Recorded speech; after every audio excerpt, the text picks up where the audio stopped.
Sərvər, bugün səni çox kefsiz görürəm. Nə olub? Oğlumdur ki, atan səni bir özgəsinə ərə vermək istəyir. Kim deyir onu? Mən deyirəm. Doğru yerdən bilmişəm. Bəs atam mənə heç bir söz deməyib. Ola bilsin ki, bugün deyər. Bir də o sənə nə deyəcək? Sənin borcun onun sözünə qulaq asmaqdır. Yox, yox. Qoy məni öldürsün. Mən yalnız səni sevirəm. Axı o kişi məndən dövlətlidir. Cəhənnəmə olsun. Məndən gözəldir. Çox mənə lazımdır. Məndən cavandır. İstəyir lap uşaq olsun, lazım deyil. Yalan deyirəm. Yalan deyirəm gözəlim Gülnaz. Doğrudur, o kişi məndən 1000 dəfə dövlətlidir. Amma özü qocadır. Azından bir 50 yaşı var. Görsən qorxarsan. Mən elə bugün səni sevdiyimi atama deyəcəyim. Yox Gülnaz.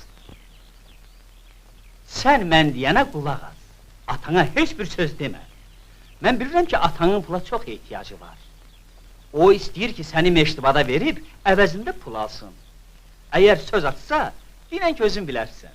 Sonra sənin işin yoxdur. Mən bu işə bir təhər çəkərəm.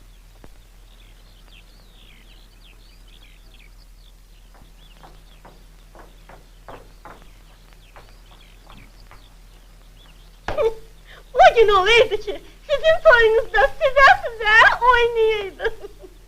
Bu yaxında oynarsan. Necə? Bu yaxında toy eləyirsən? Yox, toy mən eləmirəm. Rüstəm bəy Gülnazı bir qoca kişiyə ərə verir. Bu yaxın onun ürəyinə. Heç birə gözəl göçək qız, bu qoca kişiyə ərə gedərmi? Sən bikef olma Gülnaz. Bizi biri birimizdən heç kəs ayıra bilməz.